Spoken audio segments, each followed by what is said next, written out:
नमस्कार दोस्तों। ओमकार चौधरी शो में आपका स्वागत है। आज बात करेंगे बिहार की। आज बात करेंगे कांग्रेस की। और आज बात करेंगे फिर से राहुल गांधी की। मेरे साथ जुड़ रहे हैं भाऊ तोरसेकर जी। परिचय देने की जरूरत नहीं है, आप उनकी मेधा से परिचित हैं। जिस तरह के वार वो अपने व्यंग से करते हैं, वैसा कहीं अन्यत्र आपको देखने को मिलता नहीं है। और जब मैं उनसे चर्चा कर रहा था कि किस विषय पर बात करेंगे, तो वो तब भी एक चुटकी तो ले रहे थे कि कमेंट बॉक्स में बहुत लोग कहते हैं कि ये कांग्रेस और राहुल गांधी के अलावा कोई और विषय समझ में नहीं। लेकिन आप ये देखिए कि जो मेन स्ट्रीम का मीडिया है वो किस तरीके से इनको सिर पर रख करके नाचता रहता है, और जो भी ये कहते हैं उसमें कोई तथ्य नहीं होता है, सत्य भी नहीं होता है। असत्य बातें करते हैं, बेसिर पैर की बातें करते हैं। और बेसिर पैर की बातें करते करते जो आदमी 44 से 52 और 52 से 99 सीटों पर पहुंच गया हो, उसे कुछ तो गंभीरता से लेना पड़ता है कि अभी भी ऐसे सपोर्टर हैं इनके जो बेसिर पैर की बातें सुन करके भी इनको वोट दे रहे हैं। तो भाऊ के साथ जुड़ जाते हैं और फिर जरा चर्चा करते हैं। भाऊ, बहुत स्वागत है आपका। नमस्कार। नमस्कार। नमस्कार। भाऊ, एक जेब में हाथ डाल करके राहुल गांधी तो आज पटना पहुंच गए खरगे साहब को लेकर के। हालांकि उनकी माता जी, उनकी बहन जी तो दिखाई नहीं दी, लेकिन कौन सा हाइड्रोजन बम या नाइट्रोजन बम लेकर के पहुंचे वहां? इसीलिए तो जेब में हाथ रखते हैं ना, बटन पर हाथ है, निकल गया तो फट जाएगा। और ये तो फिदाइन है नहीं। फिदाइन जो होता है वो फिदाइन खुद को उड़ा देता है बम के साथ। ये हमेशा मोदी सरकार या चुनाव आयोग को उड़ाने की बातें करते हैं, लेकिन हाथ बाया हाथ जेब से नहीं निकालते, क्योंकि उनके जेब में बम रखा है। जो सब लोग बोलते हैं ना, अभी नहीं निकला, अभी नहीं निकला, क्योंकि वो जेब से हाथ नहीं निकालते तो बम कैसे निकलेगा। और जेब से हाथ निकाला तो बम फट जाएगा। मजाक बना रखा है और कुछ नहीं। और मेरी समझ में नहीं आता। मैंने वो थोड़ा सर्च किया तो 40 साल बाद पटना में कांग्रेस की ये कोई हो रहा है। और 40 साल यानी मेरा ख्याल है, हाँ, 35 साल हो गए। 84 साल बाद। ये 1940 में हुई थी पिछली, जब डॉक्टर राजेंद्र प्रसाद कांग्रेस के अध्यक्ष थे, तब सीडब्ल्यूसी बैठी थी। जी हाँ। जी। नहीं, 1984 में मैंने कहीं पढ़ा, ये हो भी सकता है। उस वक्त तो कांग्रेस की तूती बोलती थी। मिश्रा बंधु थे उधर, एल.एन. मिश्रा, जो ऐसे ही बम फटने से मरे थे, रेलवे मंत्री थे केंद्र में। और उनके भाई जगन्नाथ मिश्रा, वो बिहार के मुख्यमंत्री हुआ करते थे। जी जी। वो आखिरी नेता हमने सुना है जिसका बिहार में कुछ नाम था। पैन बिहार में, पूरे बिहार में जिसको कांग्रेस का नेता करके पहचाना जाता था, वो शायद, मेरे ख्याल है कि वो आखिरी नेता था। उसके बाद कोई बिहार का नेता, कांग्रेस का राज्य का नेता, ऐसा मैंने सुना नहीं। तो इसलिए इनको लगता है कि ऐसा कुछ दिखावा खड़ा कर दो तो वोटर आपके पास आ जाएंगे। क्यों आ जाएंगे भाई?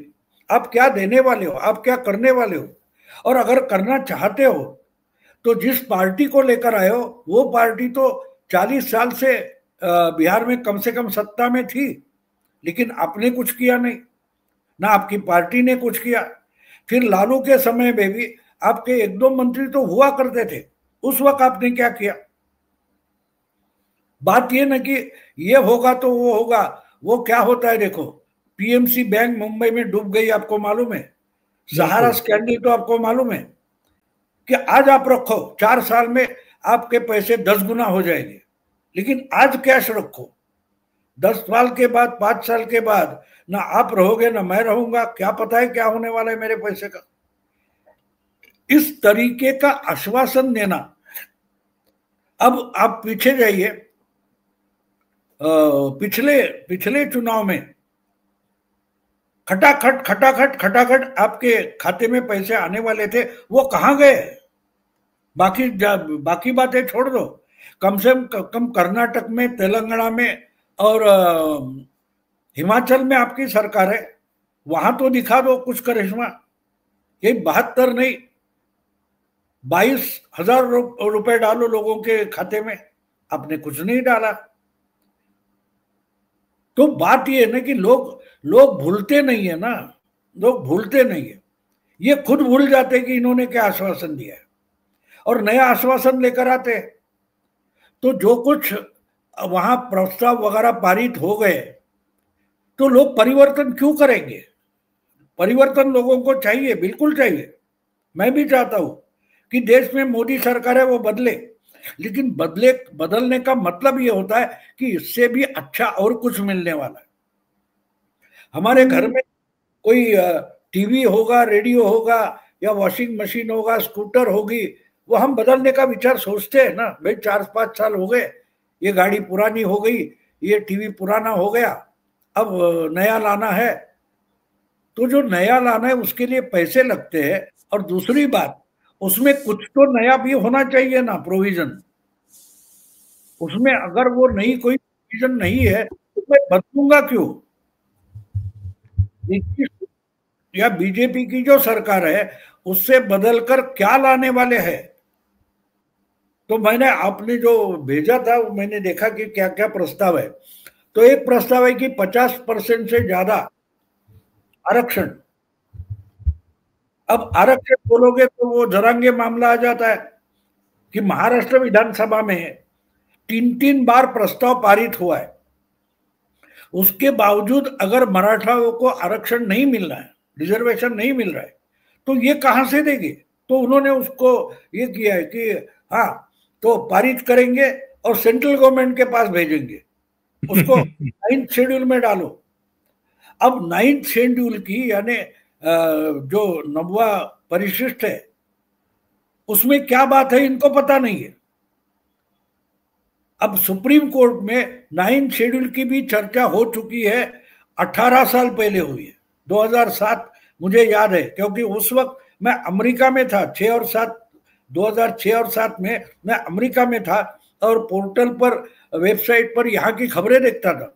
तो मुझे याद है कि राजस्थान में गुज्जर रिजर्वेशन का मामला था, बहुत लंबा खींचा गया था, आगजनी हुई थी, रेलवे ट्रैक बंद कर दिए थे लोगों ने, आपको याद होगा। तो उस वक्त राजस्थान के जो वकील थे सरकार के, उन्होंने सुप्रीम कोर्ट को बता दिया कि तमिलनाडु में तो 63% है, हमें क्यों रोक रहे हो? तो बोला तमिलनाडु का 63% है, उसकी छटनी नहीं हुई है क्योंकि वो 9th शेड्यूल में है। तो राजस्थान के वकील ने बोल दिया कि ठीक है, हम फिर से ये प्रस्ताव पारित करते हैं और 9th शेड्यूल में डाल देते। तो उस वक्त की जो कॉन्स्टिट्यूशनल बेंच थी, उन्होंने राजस्थान के वकील को बोल दिया जरूर डालो, कोई बात नहीं, फिर तो हम 9th शेड्यूल ओपन करेंगे। इसका मतलब 9th शेड्यूल में जो लॉ पास करके रखे गए हैं उसकी कोर्ट में छटनी नहीं होती, और इसलिए वो बच गया है। अगर तुम करोगे तो तुम्हारे साथ साथ वो भी हम छटनी के लिए निकालेंगे, और फिर वो 2 लॉज नहीं, जितने जो कुछ 100-150 लॉ 9th शेड्यूल में पड़े वो सब कोर्ट की छटनी में आ जाएंगे, स्क्रूटिनी में आ जाएंगे। तो जाओ करो, या तो ये याचिका वापस ले लो। वो चुपचाप, उसने याचिका वापस ली थी राजस्थान सरकार के वकील ने, तो ये तक इनको पता नहीं है, और ये बोल रहे 9th शेड्यूल में डालेंगे, कुछ भी करोगे। और उस वक्त मुझे याद है कि कोर्ट में किसी ने बोला था, किसी जज ने, कि जो इलीगल है वो इलीगल है, वो 9th शेड्यूल में डाल के किसका बचाव नहीं हो सकता। किसी की मर्डर करोगे और इसको पकड़ नहीं सकते, ऐसा कानून बनाओगे और 9th शेड्यूल में डालोगे, तो क्या वो मर्डरर को हम छोड़ेंगे? कुछ भी करके 9th शेड्यूल में डालेंगे, ये धमकियां नहीं चलेगी, ये सुप्रीम कोर्ट ने साफ साफ बता दिया था। तो इसका अगर CWC को, कांग्रेस वर्किंग कमेटी को पता तक नहीं है, तो ये पूरे जो प्रस्ताव पारित किए उसके बारे में भी उनको कुछ भी मालूम नहीं। इस निष्कर्ष पर आना पड़ता है, इस निचोड़ पर आना पड़ता है कि ये पास तो जो कुछ सामने ड्राफ्ट आया है, जोर जोर भाषण करो, हाथ ऊपर करो, प्रस्ताव पारित, उससे कुछ होने वाला नहीं। भाऊ, आपने जगन्नाथ मिश्रा की बात की, केवल बिहार की बात क्या करें भाऊ, किसी भी प्रदेश में अब कांग्रेस का कोई ऐसा वेल नोन चेहरा बचा ही नहीं है। एक एक करके सभी तो खत्म कर दिए, और इसीलिए राज्यों से कांग्रेस की हालत आज ये है। कल मैं एक प्रोग्राम कर रहा था जिसमें मैंने बताया था कि तमिलनाडु में 6ठे दशक के बाद कांग्रेस का कोई मुख्यमंत्री नहीं, कोई सरकार नहीं। 67। बंगाल में 77 के बाद सिद्धार्थ शंकर रे शायद आखिरी मुख्यमंत्री थे, उसके बाद बंगाल में कोई मुख्यमंत्री नहीं। आप अगर उत्तर प्रदेश आ जाएं, 89, नारायण दत्त तिवारी के बाद कोई मुख्यमंत्री नहीं। इसी तरीके से बिहार में जगन्नाथ मिश्रा 90 तक थे, कोई मुख्यमंत्री नहीं। उड़ीसा में सन 2000 के बाद कोई मुख्यमंत्री नहीं। गुजरात में तो और भी ज्यादा पुराना मामला। तो इनका जो है अलग अलग राज्यों में सारी लीडरशिप ही खत्म कर दी गई है। हाँ बिल्कुल। सबसे पहले मैं एक आपके दर्शक है उनके लिए एक माफी मांगना चाहूंगा। लास्ट टाइम मैंने गीदड़ शब्द का इस्तेमाल किया था, क्योंकि मराठी में उसको गिधाड़ बोलते हैं, हिंदी में उसको गिद्ध बोलते हैं। ये मुझे मालूम नहीं था, जो आपको भी लोगों ने कमेंट में लिखा है, आपको भाव को सुधारना चाहिए था, तो उसके लिए मैं माफी चाहता हूँ, क्योंकि मुझे वो शब्द मालूम नहीं था। लोगों ने कमेंट में लिखा है तो मैं उनकी माफी मांगता हूँ। और दूसरी बात है, जो अलग अलग राज्यों में जो लीडरशिप खड़ी भी होती है, तो उसका भी कद छोटा करना या उसको खत्म करना। अब देखो 10 साल के बाद पंजाब में अमरिंदर सिंह ने मेजॉरिटी लाकर दिखाई थी, तो उसको सताने के लिए नवजोत सिद्धू को लाया गया जी, और फिर थक कर यानी परेशान होकर अमरिंदर सिंह ने इस्तीफा दे दिया। वो चरणजीत चिन्नी को मुख्यमंत्री बना डाला। आज उसका नाम तक कहीं नहीं आता, वो लोकसभा में चुनकर आए, लेकिन वो यानी पूरा पंजाब का नेता भी नहीं बन पाया। एक अच्छा नेता था अमरिंदर सिंह, उसको अपने खत्म कर दिया। हरियाणा में भूपिंदर सिंह हुड्डा करप्ट हो कैसे भी हो, लेकिन है ना, तो उसके पीछे वो सुरजेवाला को या शैलजा को लगा रखा है। कर्नाटक में सिद्धरामैया और DK शिव कुमार, उनका झगड़ा लगाया हुआ है। तो ये जब बातें देखते हैं, या हिमाचल में शायद जो पुराने मुख्यमंत्री की पत्नी और कोई नया मुख्यमंत्री सुक्खू, उनके साथ झगड़ा चल रहा है। बिल्कुल। अभी देखो एक साल हो गया, हरियाणा में कांग्रेस पार्टी के कुछ 40 से ज्यादा MLA है। अभी तक एक साल के बावजूद हरियाणा विधानसभा में कांग्रेस का लीडर ऑफ अपोजिशन तय नहीं हुआ है। हाँ, 37 MLA आए थे।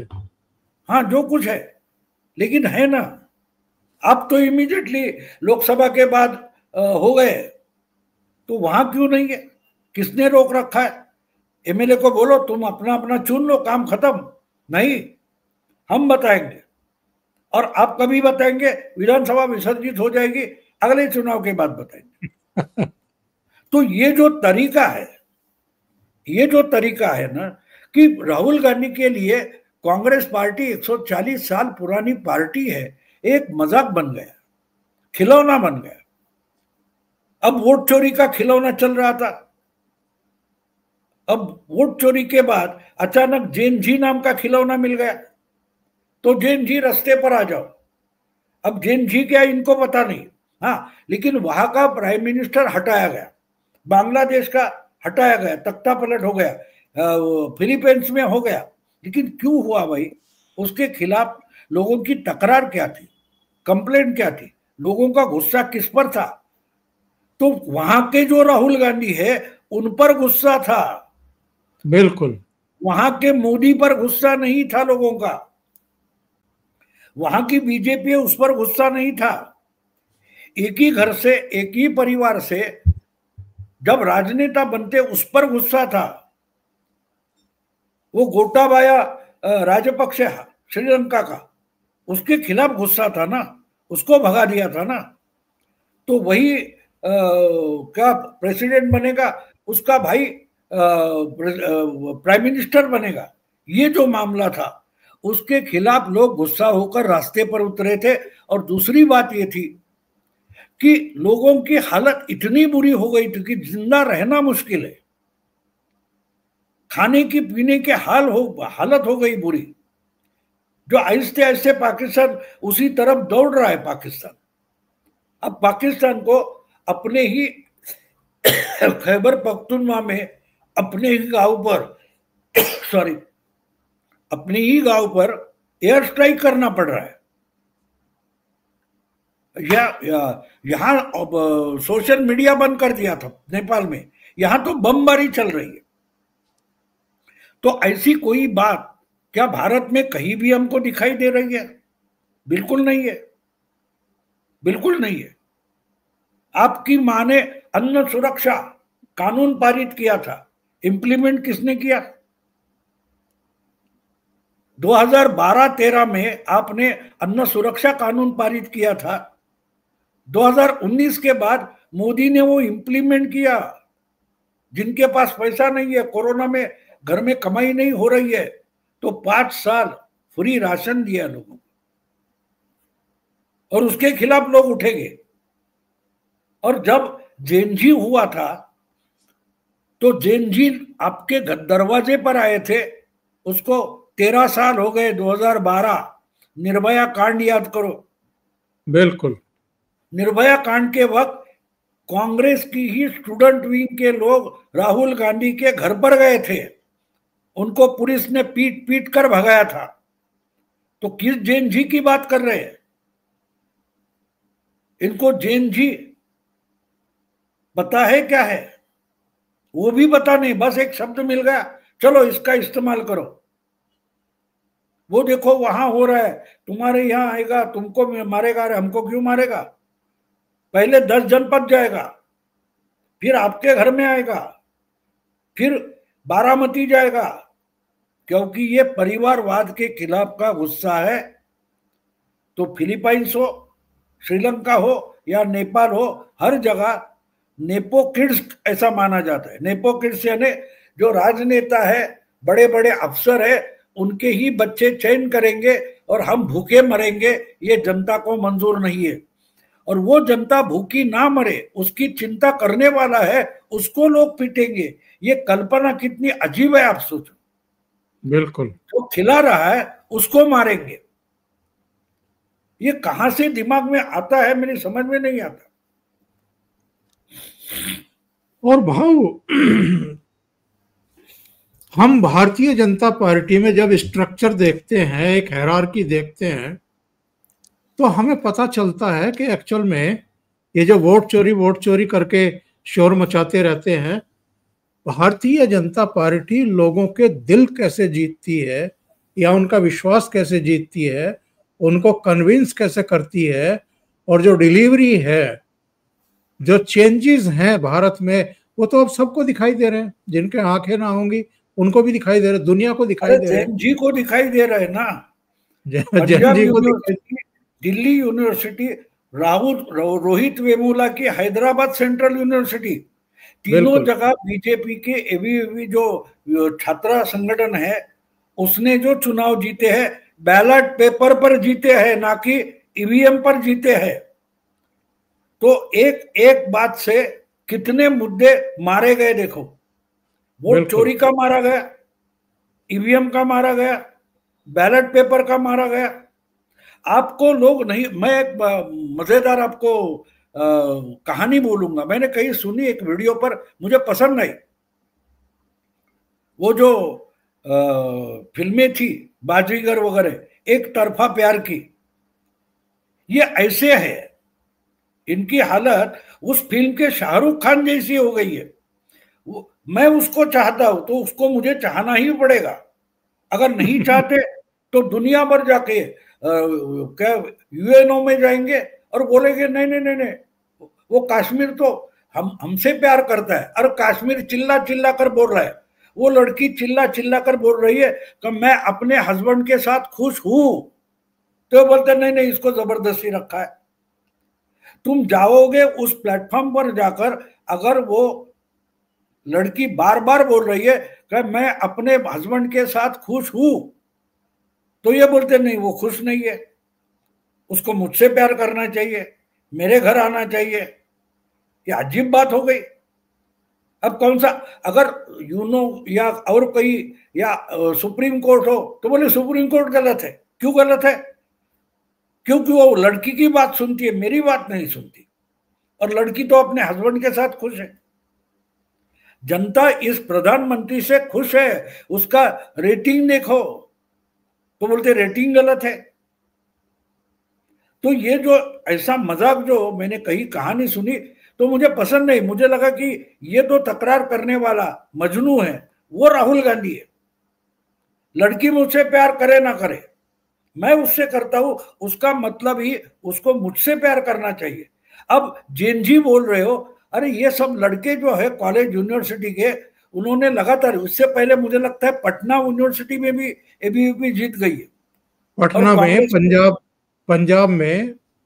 हाँ तो क्या है, तो वो जेनजी है ना। लेकिन इनको जेनजी, इसलिए मैंने पिछली बार बोला था कि भाई इनकी दुनिया अलग है, वो अपनी दुनिया में रहते हैं। आपकी दुनिया में जिसको नाक बोलते, उनकी दुनिया में उसको नाक नहीं बोलते। वो बोले कि नाक, नाक से सुनो, नाक से सुनो, कान से सांस लो। ये इस तरीके की भाषा राहुल गांधी बोलते। और ये समझने के लिए आपको इकोसिस्टम के सेक्युलर पत्रकार होना पड़ेगा, वरना आपको लगेगा कि ये गलत बोल रहा है, ये बिल्कुल सही बोल रहा है। लेकिन वो भाषा समझने के लिए आपको उनकी जो भाषा है, उनकी जो दुनिया है। अब बीच में कहीं मैंने एक वीडियो देखा कि राजदीप सरदेसाई ने बनाया, तो राजदीप सरदेसाई तो मोदी भक्त है नहीं, लेकिन उसको भी वीडियो बनाना पड़ा। वो बोलता है हर 2 घंटे में जो सरकार गिराने वाले हैं उनके लिए मैं आज बोल रहा हूं। हर 2 घंटे में सरकार गिरती है, मोदी को घेरा, मोदी की अभी तारीख पक्की हो गई। तो खुद को भी राहुल के साथ इन लोगों ने मजाक बना रखा है, मजाक बना रखा है। भाव, मैं ये कह रहा था, आपने बहुत सही जगह हस्तक्षेप किया और बहुत तर्कों के साथ बताया कि किस तरीके से जे ने ही इनकी हवा निकाल कर रख दी। पर मैं ये कह रहा था कि देखिए, नरेंद्र मोदी वो तो जाते ही हैं राज्यों में, वो उद्घाटन भी करते हैं, शिलान्यास भी करते हैं, बहुत बड़े पैमाने पर राज्यों को सहायता भी दे रहे हैं विकास कार्यों के लिए। उसके बाद की लीडरशिप आप देखें तो राज्यों में एक लीडरशिप डेवलप कर ली है उन्होंने। वो चाहे योगी आदित्यनाथ हो, पुष्कर धामी हो, हरियाणा में नायब सैनी हो, आपके महाराष्ट्र में देवेंद्र फडणवीस हो, असम में आपके हिमंता बिस्वा शर्मा हो, गुजरात में ठीक है बहुत लोग नहीं जानते होंगे लेकिन भूपेंद्र पटेल हो, वो सब तैयार हैं और राज्यों को अच्छा नेतृत्व दे रहे हैं।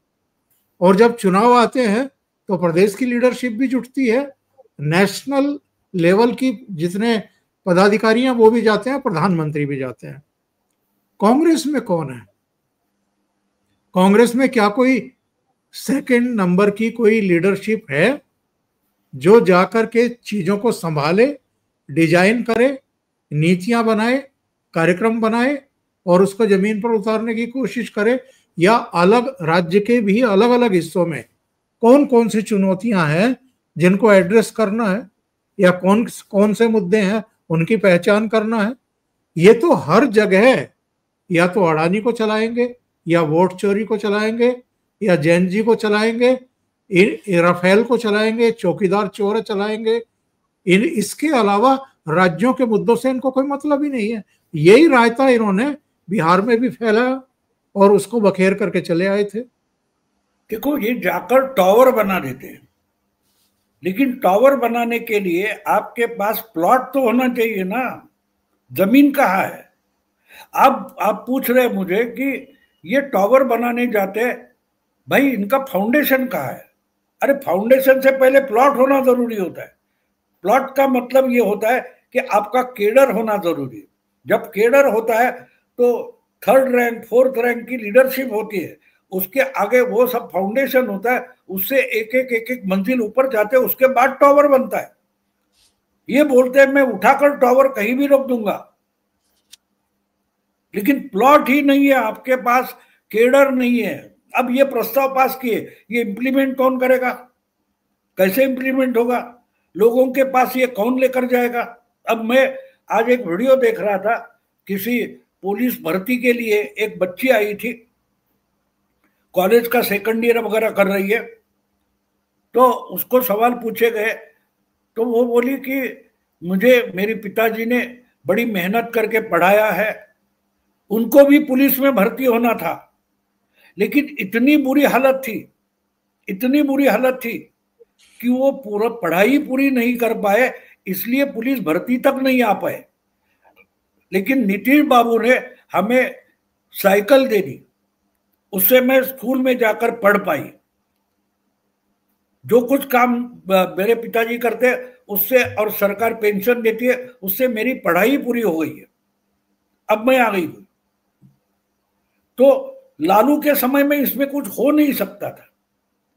हमारे पिताजी पढ़ नहीं पाए, हमारा बाप पढ़ नहीं पाया, इसलिए पुलिस भर्ती में नहीं गया, और मजदूरी करके उसने हमको पढ़ाया है। और वो भी क्यों पॉसिबल हुआ कि आज स्कूली बच्चों की लड़कियां हैं, उनकी फी माफ की गई है, उनको साइकिल दी गई है, किताबें दी गई है, ये सब बीजेपी सरकार ने, नीतीश ने किया है। तो हम बदलाव क्यों चाहेंगे? तो ये जो देखो, एक बात है कि उसके पास ये मैसेज कहीं से तो पहुंचा है कि बदलोगे तो बिगड़ेगा। ये उस लड़की के पास कहीं ना कहीं से ये मैसेज गया है। उस बच्ची की इतनी उम्र नहीं है कि लालू के जमाने के में क्या हुआ उसको पता नहीं है, लेकिन बिल्कुल उसका पिता ही उसको बोल रहा है ना कि भाई तू जो पढ़ सकती है, इसका कारण नीतीश है, बीजेपी की सरकार है, वरना लालू के जमाने में तो अपनी मजदूरी के पैसे भी घर लाने में चोरी होती थी, ये उसका बाप बताता होगा ना। बिल्कुल। अब ये जाके राहुल गांधी रोकेगा कैसे? वोट चोरी की यात्रा निकल कर तो नहीं होगा। और उसमें भी मैंने एक वीडियो देखा था 15 दिन पहले कि राहुल की वोट चोरी के लिए यूपी से लोग लाए गए थे। जो भीड़ दिखाई दे रही थी उसमें बहुत सारे यो महिला, और बोलते कहां से आए? यूपी से आए, हमारे सरपंच लेके आए, वगैरह वगैरह। तो दिखावा पैदा होता है, कैमरे के लिए होता है, लेकिन जमीन पर कुछ नहीं है। जमीन पर कुछ नहीं ना। हम जाते फिल्म देखने, एक हॉरर फिल्म देखते, हम भी कुछ सेकंड के लिए डर जाते, लेकिन आराम से उठकर बाद में चाय वाय पीते हैं, समोसा खाते, फिर बाकी के फिल्म देखते, फिर अंदर आकर बैठते। डर कर भाग तो नहीं जाते ना, क्योंकि वो दिखावा है, कुछ सेकंड के लिए डर जाना है। लेकिन अगर वो असलियत है और उस थिएटर में अगर भूत बाधा वगैरह है तो लोग जाएंगे नहीं। टिकट की बात छोड़ो, फ्री होगा तो जाएंगे नहीं। तो वो दिखावा है, ये लोग जानते हैं। वैसे ही राहुल गांधी जो कुछ करे जादू वगैरह, वो जादू टोना है, टोना टोटका है, इससे कुछ निकलने वाला नहीं, ये लोग जानते हैं। और आपका मैसेज आगे लेके जाने के लिए आपके पास कार्यकर्ताओं की फौज नहीं है। अब दूसरी तरफ देखिए, दूसरी तरफ ये है कि बीजेपी, मुझे लगता है अमित शाह जाकर आ गए और थोड़ा बहुत और रूढ़ी कुछ काम कर रहे, बाकी जो लोकल लोग हैं वही काम कर रहे चुनाव के लिए। अभी बीजेपी सेंटर की बिहार पहुंची नहीं है। बीच में सीटों के बंटवारे के लिए रविशंकर प्रसाद कुछ बातें कर रहे थे, या तो अमित शाह कर रहे थे। तो कौन काम कर रहा है बीजेपी के लिए? जो कार्यकर्ता काम कर रहा है वो प्रेस कॉन्फ्रेंस में कैमरा के सामने आकर बताता नहीं है। बिल्कुल। बीजेपी का कार्यकर्ता काम कर रहा है, आरएसएस का पूरा केडर लगा हुआ है, आपको उसका पता नहीं है। कम से कम ये देखो दुश्मन तैयारी क्या कर रहा है, तो उसको काउंटर करने के लिए हमें क्या करना है ये आप सोच सकते हो, तैयारी कर सकते हो। आप हवा में बातें कर रहे हो, यानी आपका दुश्मन भी काल्पनिक है। असलियत में दुश्मन का चेहरा क्या है? नरेंद्र मोदी ये बिहार का चेहरा नहीं है, नरेंद्र मोदी चेहरा नहीं है। तो इसलिए आपको ये पता नहीं है, आप जो इश्यूज लेकर गए वो बिहार की जनता के इश्यू नहीं है। उनके घर में दादा हो, चाचा हो, ताऊ हो, उनको बताते हैं कि लालू के जमाने में हमको अगर खिलाफ चुनाव लड़ना है तो उम्मीदवारी का पर्चा तक भरने नहीं मिलता था, इतनी गुंडागर्दी चलती थी। हमको भगाकर बूथ का बूथ लूटा जाता था। ये कहने वाला कोई तो आज अभी है ना, उसका परिणाम कुछ 10-15% हो सकता है। बाकी का काम बीजेपी का जो केडर है, आरएसएस का केडर है, वो कर रहा है। और ये पूरी जो कुछ होगा उसके बाद प्लास्टर करना है, सजावट करनी है, उसके लिए सेंटर लीडरशिप आ जाएगी। ये जो घर बना नहीं, जिसकी दीवार खड़ी नहीं हुई, जो खिड़की लगी तक नहीं है, उस पर कांच लगाने पहुंच गए। ऐसा नहीं हो। देखो चुनाव हो, लड़ाई हो, अभी देखो हमने पहलगाम के बाद पाकिस्तान पर ऑपरेशन सिंदूर किया, हमला किया, लेकिन उसके लिए भी 12 दिन की तैयारी लगी। हथियार नए सिरे से नहीं बनाए, ब्रह्मोस हो, मिसाइल हो, ये सब पहले से थे, लेकिन उनको पोजीशन करना पड़ता है कि भाई कहां से छोड़े, उसमें डिस्टेंस कितना है, ये सब कैलकुलेट करके जाना पड़ता है। चलो राहुल गांधी आ गए, काम खत्म, हमारे जनरल है वो जाकर सरहद पर खड़े हो गए, तो पाकिस्तान हारेगा? नहीं हारेगा, नहीं हारेगा। वो जाकर तय करते हैं कि कैसे लड़ना है, कहां तक पहुंचना है, ये सब तय करते हैं। और बाकी जो ग्राउंड लेवल के अधिकारी होते हैं, उनके जवान होते हैं, उनके लड़ाके होते हैं, वो आगे का काम करते हैं, उनका प्लानिंग पूरा जनरल करके देता है। अब प्लानिंग क्या होता है ये अगर राहुल को पता तक नहीं है तो उसके साथ जाकर तेजस्वी जो जीत सकता है वो भी गवाएगा। बिल्कुल भाऊ, कल जब आपसे बात हो रही थी आपने बड़े पते की बात कही। आपने कहा कि जो कांग्रेस से निकल गए वो सरवाइव कर गए, वो ममता बनर्जी हो या जैसे भी टूटी फूटी हालत में महाराष्ट्र में शरद पवार हों, कई दूसरे नेता, जगन मोहन रेड्डी और के चंद्रशेखर राव जो पहले टीडीपी में थे लेकिन शुरू में कांग्रेस में थे, ऐसे कई नेता जो सरवाइव किए, जो मुख्यमंत्री बने। लेकिन जो कांग्रेस में काम कर रहे हैं वो तो कांग्रेस में जो काम कर रहे हैं वो तो डूबते जा रहे हैं, क्योंकि उनको काम करने की छूट ही नहीं है, उनके आइडियाज को कोई महत्व ही नहीं है। सीडब्ल्यूसी बुलाई जरूर है, लेकिन सीडब्ल्यूसी थोड़ा ये तय कर रही है कि आप मोदी को गाली दीजिए या आप अभद्र भाषा में बात करिए कि तू जो ये कुछ कर रहा है ये अगले 24 घंटे में बंद कर दे, ये डोनाल्ड ट्रंप ने मोदी से कहा। ये लैंग्वेज थोड़ा बताती है सीडब्ल्यूसी कि आप ये करिए। तो ये तो सीडब्ल्यूसी के भी बाप हो गए। नहीं, एक बात आपको समझा दूं, देखो हम भी अभी हमारी उम्र हो चुकी है, आपकी भी बढ़ गई है, तो हम भी कभी जमाने में जवान थे, हम भी मुड़कर लड़कियों के तरफ देखते थे।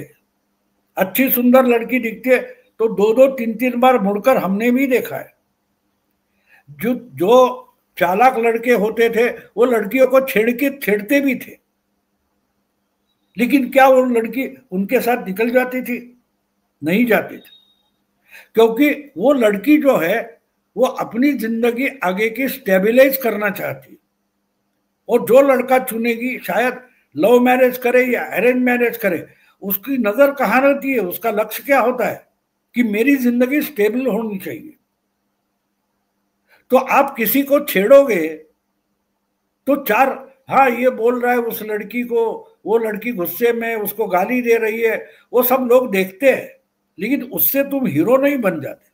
वो फिल्मों के लिए होता है, फिल्मों की कहानी में लड़की छेड़ने का वगैरह नाटक जो चलता है वो दिखाने के लिए, मनोरंजन के लिए होता है, वास्तव जिंदगी में वो होता नहीं है।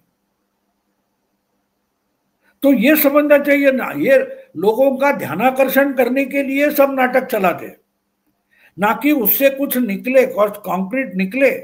इसके लिए पिछले 10 साल में राहुल गांधी ने किया क्या है? आप गिनवाते हो कि 90 या 92 चुनाव हार गए, ये वो सब ठीक है, छोड़ दो, लेकिन एक जगह ऐसे दिखाओ कि पार्टी आपने खड़ी कर दी। नहीं हुआ है। हाँ, जहां खड़ी की है ऐसे नेताओं को आपने सताया और भगाया।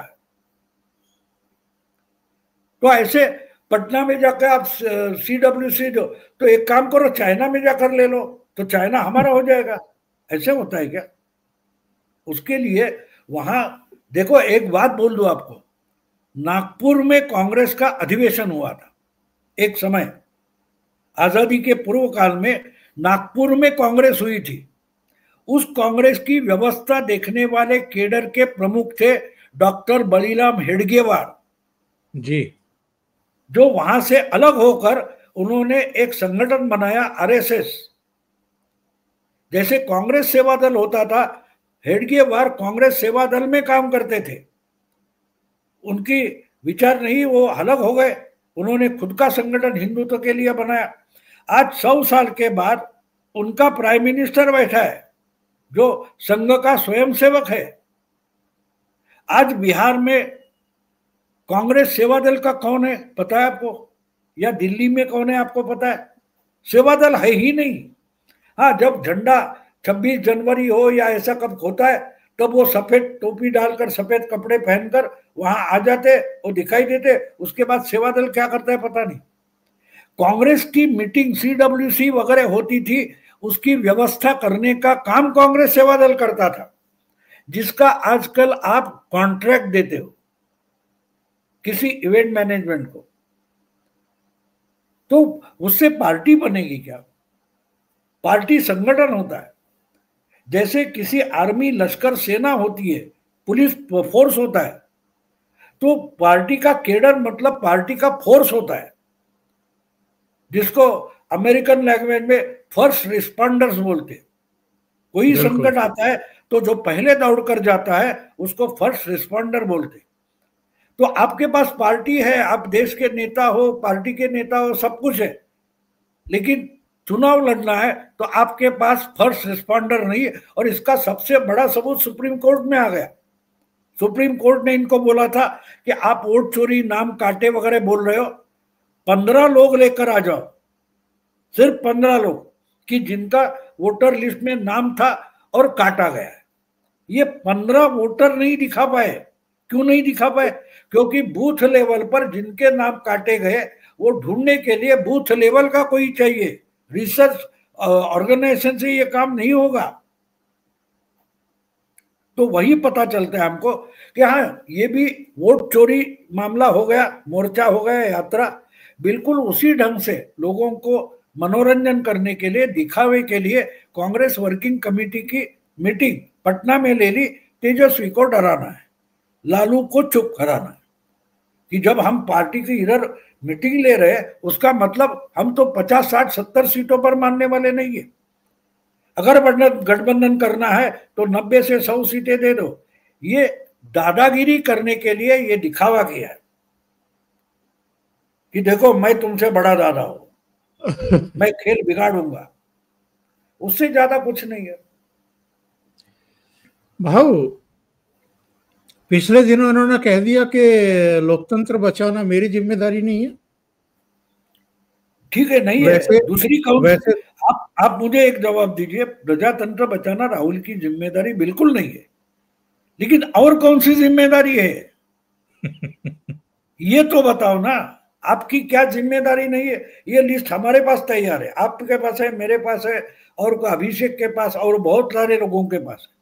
राहुल गांधी इस चीज के लिए जिम्मेदार है। एक बार उन्होंने माना कि 2019 में पार्टी चुनाव हार गई, उसकी जिम्मेदारी लेकर मैं इस्तीफा देता हूं। वो एक जिम्मेदारी उन्होंने उठाई, और उठाई यानी जिम्मेदारी छोड़ दी। मैं कांग्रेस का अध्यक्ष नहीं रहना चाहता, क्योंकि ये जिम्मेदारी की बात है। ये आप बात समझो, एक बार जिम्मेदारी स्वीकृत की इसीलिए कि वो जिम्मेदारी मैं छोड़ रहा हूं, तो और कौन सी जिम्मेदारी आप उठाओगे?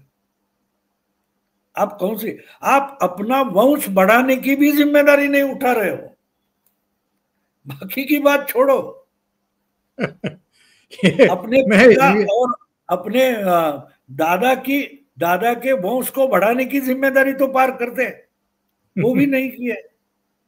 मैं इसलिए कह रहा हूं कि संविधान की प्रति जेब में लेकर के घूमते हैं, नाइट्रोजन हाइड्रोजन बम लेकर के जेब में घूमते हैं। कल को तो ये भी कह सकते हैं कि कांग्रेस को बचाना मेरी जिम्मेदारी नहीं है। नहीं, वो तो मुझे बचाना मेरी जिम्मेदारी नहीं, वो भी बोलेंगे। ये तो सिक्योरिटी वालों की जिम्मेदारी है, मेरी कहा है। और बाद में बोलेंगे ये भी क्या काम के, मेरे पिता को तो मारा सिक्योरिटी होने के बावजूद, तो ये भी गैर जिम्मेदार है। उनके मुंह से जिम्मेदारी शब्द शोभा नहीं देता, क्योंकि जितनी गैर जिम्मेदाराना कृति इंसान कर सकता है उसकी ही हद उन्होंने पार कर ली है। बिल्कुल। तो चलेगा, कांग्रेस को पूरा डूबा कर ही रुकेंगे। तब तक वो नहीं रुकेंगे जब तक कांग्रेस पूरी डूब कर न मर जाए। और शायद कोई शायर पैदा होगा और वो बोलेगा कि कांग्रेस की नैया वहां डूबी जहां चुल्लू भर पानी नहीं था। ऐसा एक कोई शायर लिखेगा 40-50 साल के बाद। सही। बहुत बहुत धन्यवाद, आपने इतना समय निकाला और महत्वपूर्ण मुद्दे पर चर्चा की। Thank you so much. नमस्कार। मैं आपके दर्शकों को रिक्वेस्ट करूंगा कि मेरा भी हिंदी चैनल है, प्रतिवाद, हो सके तो देखिए। जरूर प्रतिवाद को सब्सक्राइब करिएगा। बहुत बहुत धन्यवाद भाऊ, और दर्शकों का भी नमस्कार।